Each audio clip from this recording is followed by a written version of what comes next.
This episode of Radcast Outdoors is brought to you by PK Lures, Bow Spider, and High Mountain Seasonings. Fish on! Hey, Radcast is on. Hunting, fishing, and everything in between. This is Radcast Outdoors. Here are David Merrill and Patrick Edwards.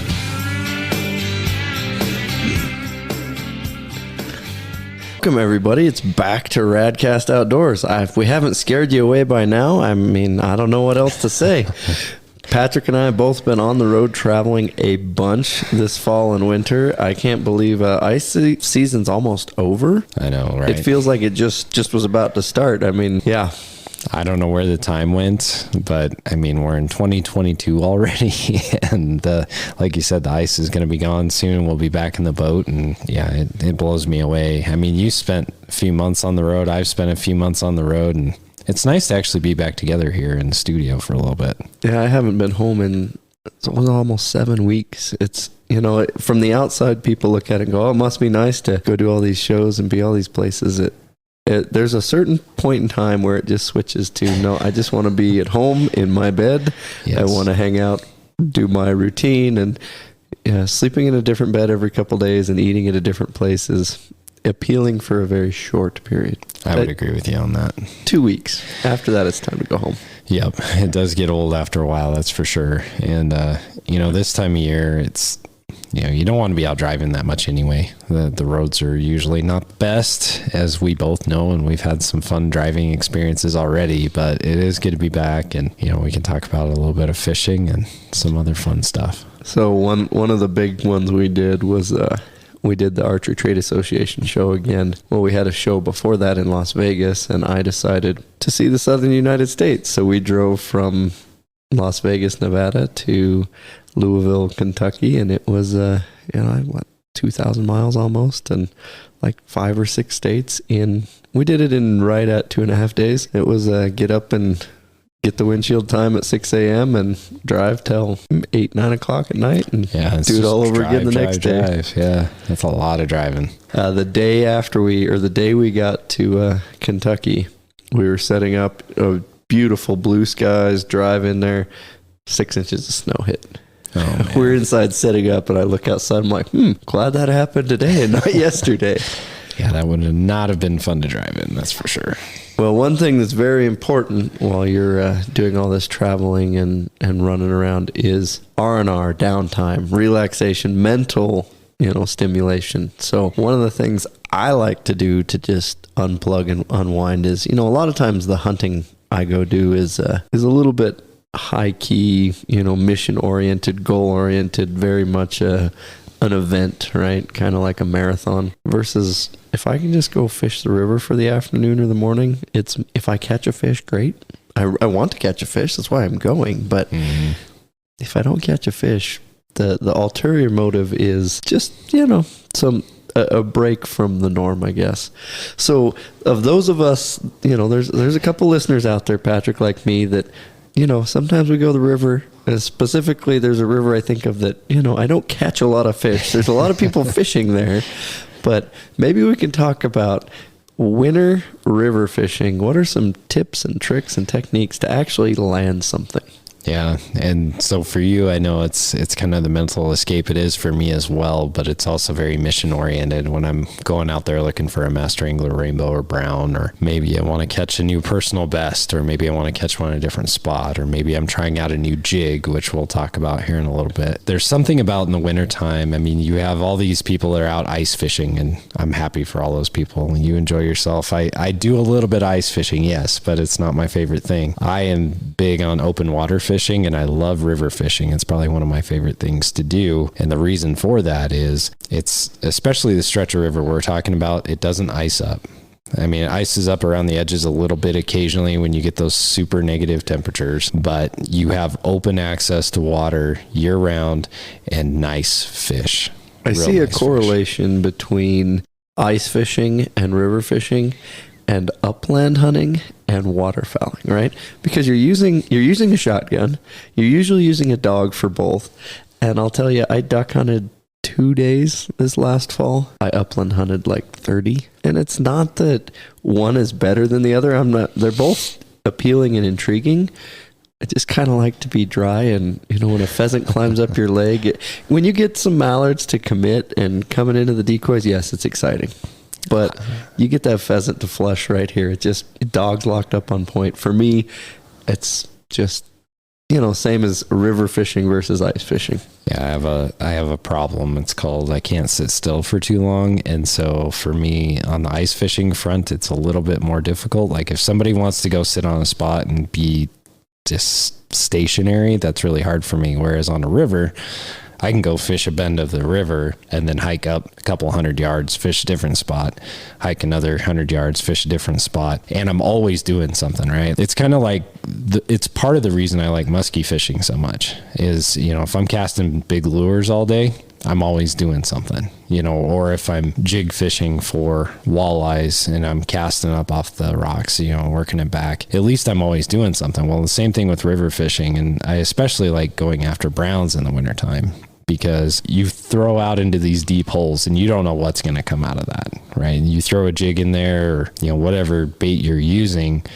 and sometimes it gets whacked real hard. And these browns, they'll come all the way out of the water. We've got some footage on our YouTube channel. You can watch some of the fish we've caught recently, but they'll come completely out of the water sometimes. Or, maybe they just come up and shake that big old head. But there's just something special about fishing a river and catching trout over 20 inches. It's something magical that is something that I've always enjoyed doing. And it's something that when I was a little kid, I always dreamed about doing. And now as an adult, I'm doing it and I'm taking my kids and exposing them to it as well. And that adds a whole nother level and layer of complexity is you've got 2 or 3 kids that you've got to keep happy, fed, clothed, warm, and keep their rods functioning, and then still, get enough time, just getting everybody rigged up to the river and fishing, and then, getting the fish that you actually catch, or, there's a lot of competition on that river for those fish. They're picky fish. They are very smart. They've been educated well by a number of really good anglers, whether it be fly fishermen or, other jig fishermen or whatever. And I am primarily throwing a jig. This year, it was kind of one of those things. I guess it was right before New Year's. I decided, you know what? I'm going to get out there. I'm going to get some R&R. Been stressed out. Need some downtime, need to just get some fresh air, go fishing. Well, my daughter Katie, she said, "Hey Dad, I'd like to come along and I want to film it." And I was like, okay, that's fine. I don't like being on camera. I have a face. Get used to it, Patrick. I have a face for radio, okay? But I really don't enjoy being on camera, but I was like, you know what? It's something she likes doing. She's 10 years old, sure. So we go out there and we're just having a good time, just cutting up, laughing, and end up catching a fish on my second cast, then catching another fish and another fish. I think I had 3 fish within the first 10 casts, and it was just a hot day of fishing. And I think I ended up with 9 or 10, something like that, but ended up with the big fish of the day was a 26-inch brown. And so, I mean, that's a decent fish. That's my personal best here in Wyoming. Like that's a big brown to me. That's well over 2 feet. Yeah, I mean, that's a nice fish. And so it was kind of fun having that day with Katie. There were a lot of people out on Boysen, a ton of people out fishing through the ice and doing their thing. And that's great. But the wind was howling. I mean, it was blowing hard. And one of the nice things about being on the river is, I can move around. Like I said, I can find different angles and whatnot. And I was throwing a 1/8 ounce Moon Eye jig, which is made by VMC. It's got a needle sharp hook and it's got these big eyes on it. I was just throwing I had like a 3-inch power minnow off the back, which is just made by Berkeley. It's just a soft plastic. One of the things I'll tell you that's a good tip if you're going to fish any of these bigger rivers for trout is remember that they are predatory. It could be cutthroats, it can be rainbows, it can be browns. If it fits in their mouth, they're going to eat it, especially in the wintertime. And if you have a minnow imitation, they're probably going to whack it pretty good. So surprisingly, a lot of people think, oh, well, it's wintertime, they're not going to chase something. Or it's wintertime, they're not going to be as aggressive. You'd be surprised. They got to eat in the winter as much as they got to eat in the summer. No, they may not be as energetic about it, but but they still put on a heck of a show. And so, we went out there and we whacked some fish. And really all you need to do that is you need, a light, medium action rod. These fish are bigger. They're 20 inches and up. A lot of them, there were a few fish that we caught in the 15, 16 inch range, but a lot of them were like 20 to 22 inches. So 8 to 12 pound test kind of number, or are you down around the 6? I was using 6. One day I was using 4. That probably wasn't super wise because it was super cold down there and some ice had formed around the edge, and it was really hard to get fish up over that lip because I couldn't step out on it because I'd break through. It's too thin, but it's still like a razor knife against your line. Exactly. And you get a fish pulling back, going under the ice, and you're trying to pull him back up and over. Yeah, I can see how you lose a nice fish that way. So 6 pounds is probably about right because you want cast ability too, because you want to be able to cast a decent distance on bigger rivers. I don't know. It just depends on where you're fishing, but you want to have cast ability. So 6 pound mono is what I was using. I was using an 1/8 ounce moon eye jig with that 3-inch Berkeley power minnow, just basically casting it upstream and working it down through the holes, through the different areas that hold fish, especially seams. Now, do you vary that retrieve and kind of vary that presentation, or is it pretty much just a steady retrieve? It's definitely not a steady retrieve. Like maybe in the faster water, you might do that. Most of what I'm fishing is where the water goes from fast to slack. And so what I'm doing is I'm casting the jig up into that seam, and then you can kind of see it on the video, basically just shaking the jig up, reel up a little bit, then shake the jig up again. So you're kind of easing your rod tip up about a foot, 2 feet. And then as you bring the rod tip back down to reset, to shake it back up again, to give it that fluttering action, you crank a few times just to keep the slack out of your line. Now, it also depends on the flow of the river, right? I mean, if the water's not flowing fast at all, you can get hung up on the rocks pretty easy with an 1/8 ounce jig and you can lose it. So you do have to pay attention to what you're doing. And I do lose jigs. I mean, it happens. If you're not touching the bottom, probably doing something wrong. So if you're not touching the bottom, you're not catching fish. Exactly. But if you are touching the bottom, you're going to lose equipment occasionally. You're going to lose a few. But yeah, and I just kind of shake the rod tip as I'm lifting that bait up in the water column, and what that does is it gives it a little bit of a shake of the tail, gives it some more action. I know guys that they'll just rip it, so they don't even bother shaking it. They'll just pop their rod tip and reel, pop and reel, pop and reel, and that works really well for like walleyes and reservoirs and whatnot. I mean, it works for trout too. I just think I catch more fish when I'm shaking it. I don't know, maybe I don't, but that's the way I fish it and retrieve it. Well, I'm similar in regards to the ice fishing, Patrick. If I'm going ice fishing, I'm the guy that we're going to drill like 12 holes, and I'm going to fish this one for about 3 minutes. Go, you know what? I need to be 100 yards this way. And you know what? I need to be. And I've noticed the guys that go out and drill 2 or 3 holes and sit there and just fish catch a lot more fish than I do, but I'm there the same amount of time. So if you put me over 1 or 2 holes, an hour, it's time to go do something. I've seen everything that's under this hole in the ice. Can we go somewhere now? Yeah, I don't mind ice fishing if the fish are really cooperative and they're very active. It's no big deal, but I do enjoy being in scenic places where I can move around on the river and try new things. And that brings me to the next thing. So we did try something new this year. I'm assuming most of our audience has dogs, and I happen to have a Bernese Mountain Dog, which has 3 different colors of fur, if you know where I'm going with this. And if you've been following us on social or whatever, you've probably seen this, but I tried an experiment this year because my dog sheds like crazy and it drives me nuts. I have one question. I don't want to spoil this, but are we, sweeping the hair up and collecting it, or are we going to the source and getting it? Oh, we're going to the source, man. There's no sweeping of the hair. No, it's basically just like, when the dog's blowing their coat and you can just grab it and it just comes right off. I was not hurting my dog, I promise. I'm just wondering if it looks like a Cabbage Patch doll over here. Somebody's been scissoring. No. She's a beautiful dog. I wouldn't want to mess up her coat. No, it's just basically taking loose hair and pulling it off. And the cool thing about a Bernese Mountain Dog is their back hair is kind of like bear hair. It's really tough and it's coarse. And then kind of on their chest and belly, it's a lot softer, and even on their sides. And so I got tons of the black because they're mainly black, but off of her side, she had a lot of that really nice soft black hair, and then some of that tougher, more like bucktail on her back. And then on her chest, like she has like a, you know, pretty pure white. soft white, which by the way is the best color that I've used so far on the river. Those browns really like that white, and then brown. You know, so you went to the dog and you collected all this material. I did, and she was looking at me like, "What the heck are you doing, man? Like, why are you taking parts of me off of here?" And then you went to the fly tying bench and did. You tied up some of your own custom hair jigs. Yeah, so I took the 1/8 ounce moon eye jig and basically tied brown, white, and black dog hair jigs essentially. And the theory was, let's see if this works. I wanted to test a couple of things. I wanted to see, do they catch fish? And then are they durable? Well, both are true.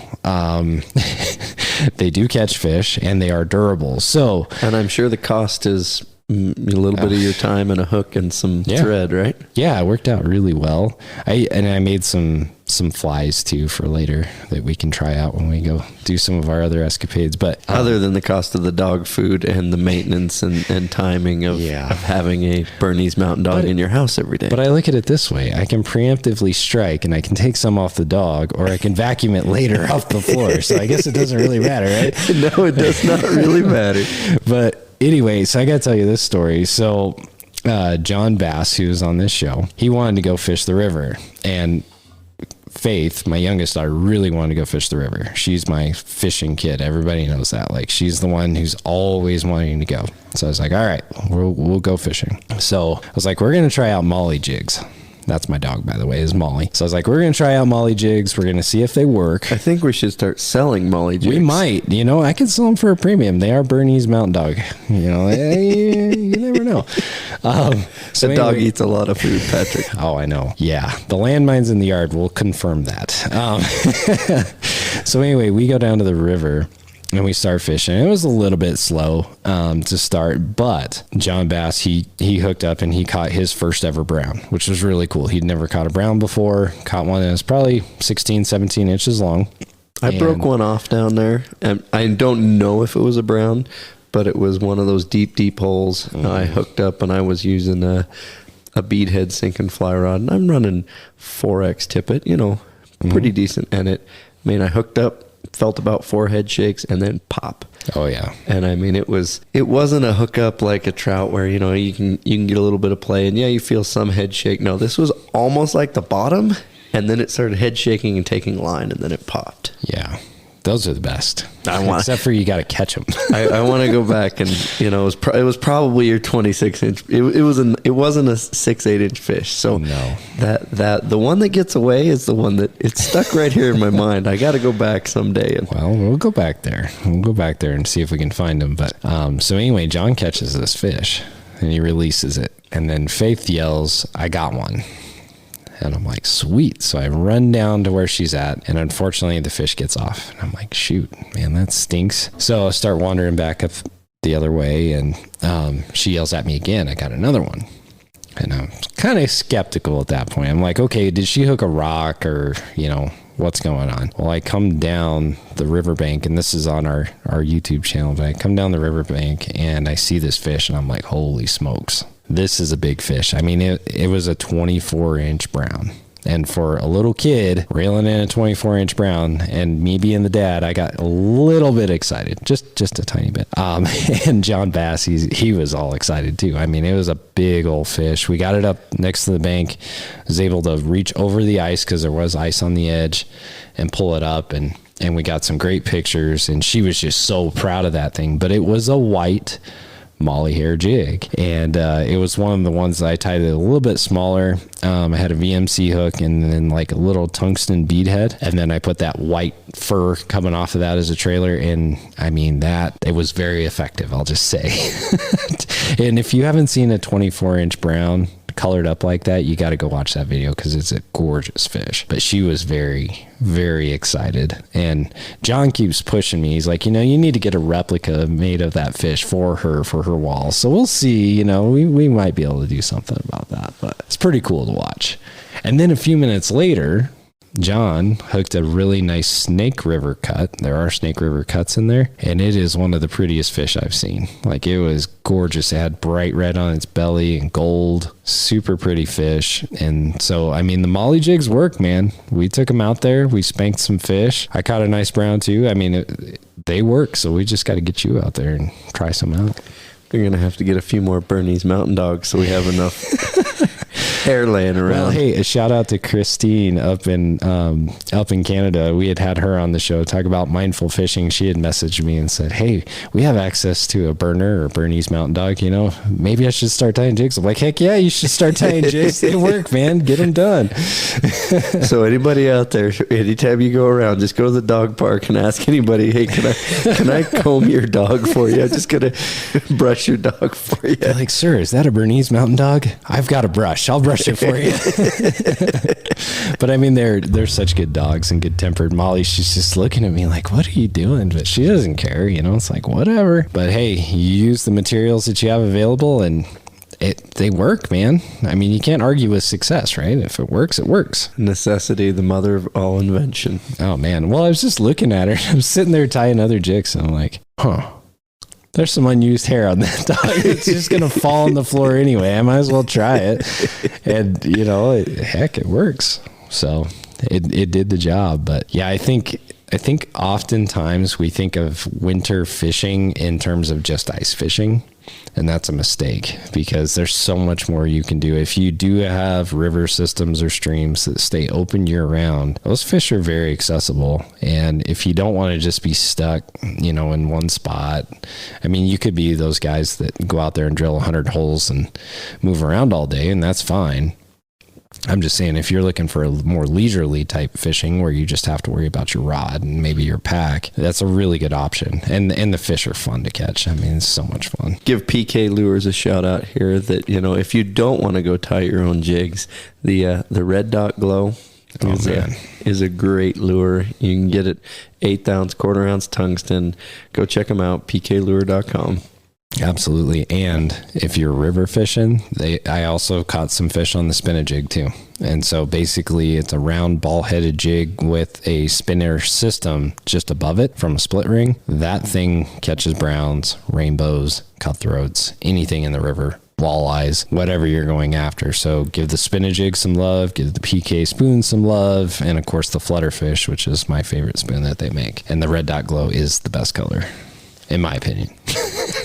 And then when you finally do catch that brown or that cutthroat or that walleye, you're going to have to take it home and cook it and clean it. And I'd highly suggest some high mountain seasoning to go on that fish. Whether Absolutely. You're smoking it, whether you're just going to grill it, fry it, barbecue it, it doesn't matter. They have a seasoning to complement your fish.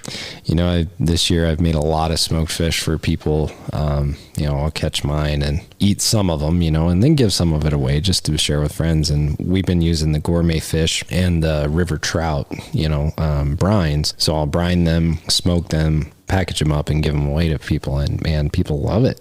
I mean, they're like, this is salmon, right? I'm like, no, this isn't salmon. This is trout caught right here in Wyoming. And they kind of give me a funny look like, are you serious? And I'm like, yeah, I'm serious. And they're like, wow, those are nice fish and they taste great. And, you know, I think that says a lot about the quality of our fisheries too. I mean, we have some amazing fisheries, but man, that brine is money. So HIMTNjerky.com. Again, HIMTNjerky.com to get that, but it's good stuff. Where can we go check out the film of this latest fishing adventure? So Radcast Outdoors now has a YouTube channel, and you can go there. You can listen to some of our podcasts are on there. I don't have them all on there yet. It takes time, but there are a number of our podcasts on there, but there's also some short videos. We have some how-to videos. I put one on there just recently of a spatchcock turkey. If you've ever done that, it's where you cut the spine out of it and you flatten it out and you smoke it, but we did that with some high mountain seasonings, the kids and I recently also did a brisket, so I'm going to put that video up too. But anyway, you can go there and you can watch some fishing videos and stuff like that. You can also go to our website, go to radcastoutdoors.com. We have a video section at the top, and also on that page you can watch David and his sheep hunt and his javelina hunt. So if you're not bored of us yet, there's a lot more media to go consume. We have plans of going out and producing and editing and, you know, creating creating some more content. So we definitely want to hear back from you guys out there. Mm-hmm. You know, let us know, you know, if you've got a guest that you want us to reach out and try and bring on, or you got a topic we haven't covered. We're all ears. And we've done that for some of you listeners. You know who you are. We brought on the people you've asked. So we have had some requests where I've reached out to some of the folks and they haven't reached back out, but that's okay. We'll get them eventually. But yeah, we want to provide the content that you guys want to hear. So let us know what you want and we'll go after it and we'll go get it. So it's a fun time for David and I because we get to meet new people and talk about new things. So it's a lot of fun. Yep. This is still a hobby. So we have families and we have our hobbies to contend with and our jobs that require us to be present occasionally. Maybe Patrick a little more than me, but maybe. But yeah, so a couple of things just to wrap up. If you're going to go river fishing for trout in the wintertime, here's what I'll tell you. You probably want to have gloves, number one. Well, you want to have good warm weather clothing, period. Yeah, gloves are important. Make sure you keep your head warm as well. I just purchased some new winter equipment. I got some Striker ice fishing equipment, thanks to Sarah and Tyler, by the way, who we had Sarah Trampy on the show, episode 68, I believe. And I reached out and just said, hey, what's the best stuff to get? You know, what do you suggest? And so I got this Striker makes a climate bib and coat set that I bought, and it's got flotation in it, so if you were to fall through the ice or fall in the river, at least you would float. Is it crazy how nice this new gear is? I mean, it just makes all the difference in the world. Dude, this gear will cook you if it's, you know, above freezing. You will cook inside of it, but I mean, it's meant to make you comfortable. And I was really impressed because it's super adjustable. I mean, you can adjust just about anything you want. It's got little vent flaps on it. You can take coats outside of the coats. I mean, it has like a jacket inside the jacket. You can take layers off, but really high quality stuff. So you want that if you're going to be fishing in the cold, especially on a river. It tends to be pretty chilly. Well, you can leave your house and it can be no wind, nice sunny, even in December, January, February, but you get down there all of a sudden and it can be 45 degrees, but that wind pickup, even 15 miles an hour, and it goes from, hey, I need a light jacket to, hey, I need a coat. So and you want some quality stuff to help break that wind and keep you warm. So you want to do that. Make sure you have a good spinning reel, good spinning rod, decent line. Make sure your line isn't old, because if you hook one of these 24, 26 inch browns on some old line, your heart's going to get broken. And so is your line. So I just would caution you to make sure that you have decent line on. And also, this is a often overlooked thing, is check your drag. Make sure your drag is not set too tight, because if you hook one of these big fish and it decides to run, your line's going to break. And so what I do is I'll loosen the drag enough to where I can pull the line out myself, you know, and have it not be super difficult. You want to have a good solid hook set where you have tension on the line, but you also don't want to have it too tight to where you can't maintain that pressure. So it's all about maintaining pressure on that fish's face, on their mouth where you got them hooked. So just double check that. The other thing too is I would have a jig box. You probably want to have jigs from 16th ounce to 1/4 ounce. I mean, 1/4 ounce is pretty heavy. I typically only use the 1/8 ounce and 16th ounce jigs. And then, like I said, you can get a nice VMC Moon Eye jig if you want. You can get spinach jigs from PK. You can get crappie jigs. It really doesn't make a huge difference what kind of jig you get, but make sure it's got a decent hook on it, because you want to make sure that you hook up. And another thing, as you're fishing, check your hook, because if you blunt the tip of that hook, your hook sets are, I mean, your hookups are not going to be very good. Well, there's lots of, when we go to Alaska, we tie our own leaders. Oh, yeah. And there's lots of brands of hooks out there, but Gamagats me. That's the joke. Gamagats me. Man, those things are sticky. That's what I call them. They're sticky because they'll stick you. But they work. When I take other people, I'll buy some other hooks, because that river eats leaders. It does. And those fish, we're running on a 12-pound sockeye. We're running 20-pound test, and if you're not careful, you'll break that. Oh, easy. Yeah, I've had them break me off. But when I take newbies, I don't tie Gamakatsus for them just because I'm cheap, I guess. But I make sure I have Gamagatsmis on my... Yeah, but sharp hooks are important. So do that. And then take a little stone and you can touch those up if you need to. They sell them for like $1. $1, $2, and they can go on a keychain. I mean, they're nice to have. I have a fishing pack and I just have it attached so that if I need to clean up a hook real quick or whatever, I can do it. What I do, Patrick, is I take that hook and I actually stick it in my thumbnail. Mm-hmm. And if it will stick into the nail, it's good to go. But if it kind of drags along and won't dig into my thumbnail, I sharpen it right up right then. Absolutely. Yeah, that's great point, because you don't want to miss a fish because it wasn't sharp. You want to have that. And then I recommend having some kind of a plastic trailer. So whether that be a 3-inch power minnow, I like Gulp, Berkeley Gulp are great too, the 2.5 to 3-inch Gulp. I would have something like that to put on there, because one thing that people don't realize about trout is they use their sense of smell. I mean, they have a very good sense of smell. So anything to help kind of tip things in your favor. That's why I talk about jig fishing and using this system versus maybe fly fishing. It is a little bit different. It's when you're fly fishing, you're fooling them on what they see. With this, you're also fooling them on what they smell and what they can taste in the water. And so that's another reason I like this system so well. But anyway, you have that jig, you have that plastic body with that scent, and you'd be surprised. I mean, a 3-inch, 4-inch presentation, it's not going to scare a 20 plus inch trout.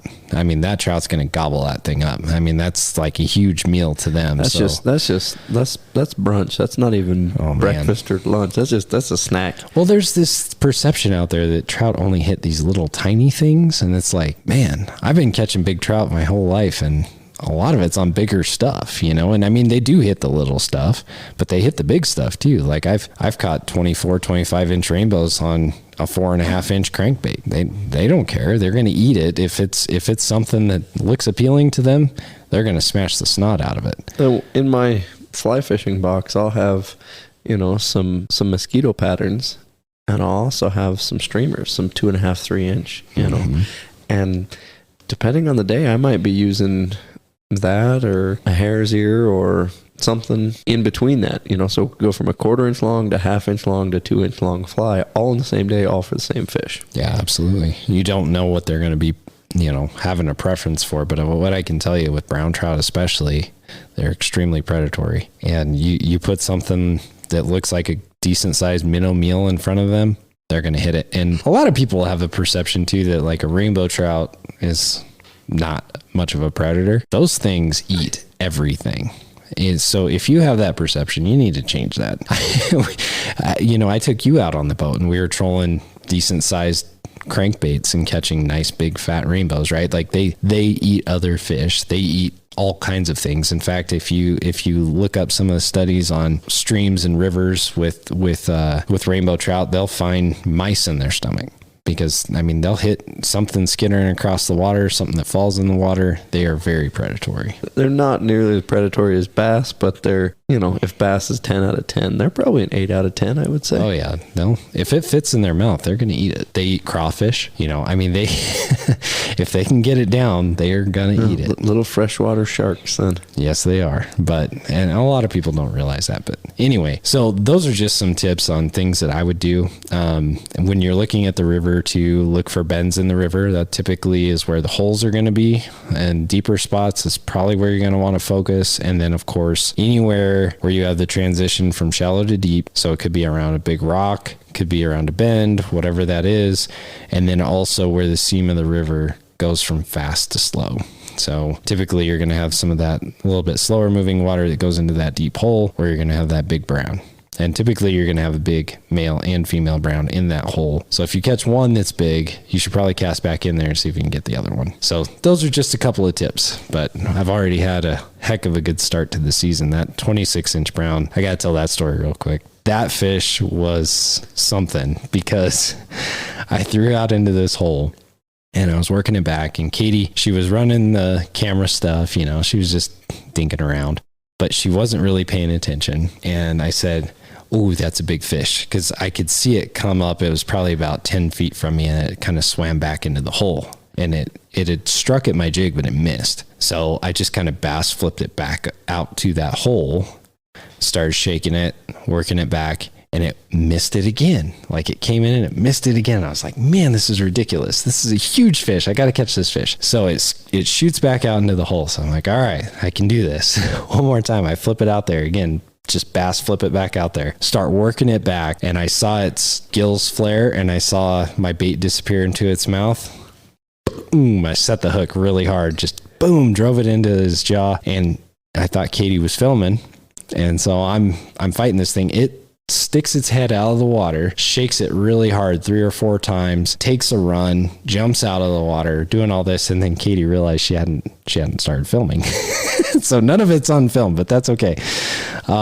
Anyway, got that thing reeled in, and it was just a beast. I mean, super thick fish, real fat belly, just absolutely gorgeous fish. And to catch it the way I did, having it come in 3 different times and kind of bass fishing it was a lot of fun. I mean, it was really exciting. So that's probably been the highlight fish of my year. I also caught a nice 24-inch rainbow, which was pretty fun. And Benjamin filmed that one, and that was pretty epic. So we've had some good fish with Faith's 24-inch brown, my 24-inch rainbow, that 26-inch brown. It's been a good start to the season, and it's only January. So looking forward to more.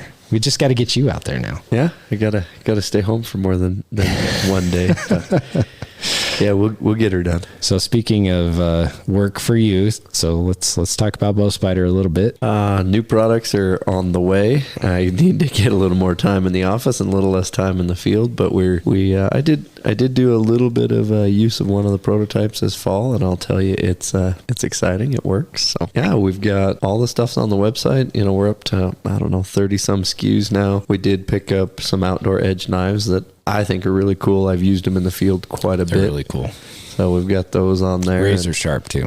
Oh yeah. I mean, you're as just they call it their EDC everyday carry, but I did 2 elk this fall with the same blade. Yeah, that's impressive. The same day. And I mean, another guy was there helping, and he had his knife, and he was whittling away too, but his got dull before we were done with the first one, and I still had a decently sharp blade finishing up the second one. I finally, when we went to finish caping and doing the rest of the dismemberment and going through bones, I finally changed the blade out. But that's pretty impressive.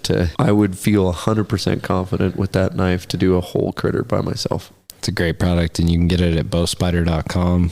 David's got a bunch of cool stuff. You got a hoodie out there, you got hats, you got shirts, you got all kinds of stuff. And obviously, I mean, I'm a soft sell guy. You can watch the videos, you can use it, you can look at the thousands of testimonials. But, you know, if you're still carrying your bow, you should really consider looking at maybe an option of checking the Bow Spider out. Or if you want to transport it in your truck easier, or a lot of different things. Hang it on your wall sure makes life easier for you. So if you're using a compound bow and you don't have the Bow Spider, you should check it out. All right, man. Well, it's been fun to catch up again and talk a little bit of fishing. So I'm jealous. You're out catching fish on a river, and I'm standing in a huge, you know, not even auditorium or coliseum. It's just a huge warehouse with thousands of other people, and I'm ready to get out there and catch some fish soon. So again, guys, if you like this podcast, the best thing you can do is, 1, tell your friends, listen, download, subscribe, all of those things. Those make a huge difference. You can rate us on Apple Podcasts. You can rate us on Spotify. So if you have the opportunity to do that, we do accept 5-star ratings. So only 5-star ratings. So if you could help us out with that, that would be wonderful. And of course, you can always go to radcastoutdoors.com. You can shoot us an email. We'd love to hear from you, and follow us on the socials. We will be back again soon with another episode of Radcast Outdoors. So until then. Till next time, stay safe out there, guys.